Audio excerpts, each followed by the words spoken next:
निवडणूक आयोगाने चक्क आता शौचालयामध्ये आहे ते मतदान नोंदणी केलेली आहे।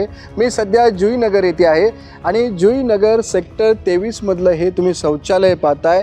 नवी मुंबई महानगरपालिकेचं सार्वजनिक शौचालय आहे आणि या शौचालयामध्ये एका मतदाराची या ठिकाणी नोंदणी करण्यात आल्याचं समोर आलेलं आहे। मनसेने हा संपूर्ण प्रकार आहे तो उघड केलेला आहे।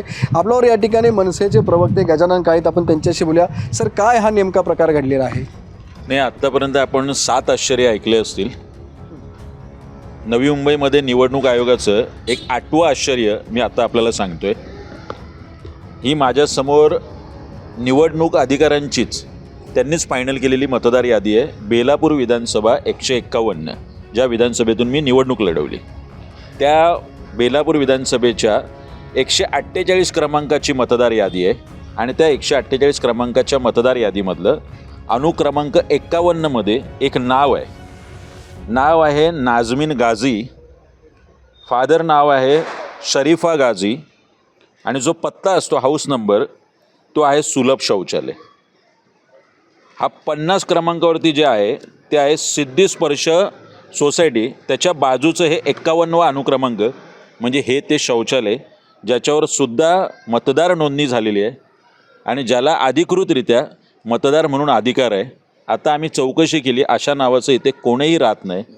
मग ही नोंदणी निवडणूक आयोगात कुणाच्या सांगण्यावरून ही मतदार नोंदणी होते आणि कुणाच्या सांगण्यावरून हे मतदार जर मतदार नोंदणीला येत असतील, मतदार नोंदणी केल्यानंतर मतदानाला येत असतील, तर आपण काय म्हणू शकतो की निवडणुका ह्या पारदर्शीप्रमाणे पार पडतात। आज तुम्ही निवडणूक आयोगाची भेट घेतली होती, काय मागणी केलेली आहे? नाही, आम्ही त्यांना हे शौचालय बघण्यासाठी खरं म्हणजे बोलवलं इकडे।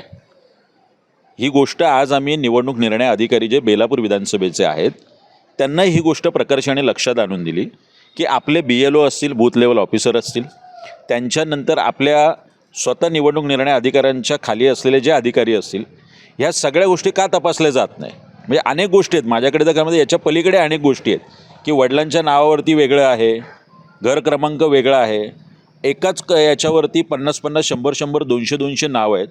पण मला वाटतं हा सगळ्यात मोठं शॉकिंग गोष्ट असेल किंवा आश्चर्य असेल की सुलभ शौचालय या ठिकाणचे सुद्धा मतदार जे आहेत त्यांची नोंदणी होते आणि त्याच्या घराच्या समोर सुलभ शौचालय असा पत्ता निवडणूक आयोगाचे अधिकारी टाकतात। नक्कीच आपण पाहतो की संपूर्णपणे धक्कादायक आहे की का सुरत शौचालयामध्ये सुद्धा मतदार याद्यांची या ठिकाणी मतदानाची नोंद झालेली आहे। विनायक पटेल, ABP माझा, नवी मुंबई। ABP माझा, उघडा डोळे बघा नीट।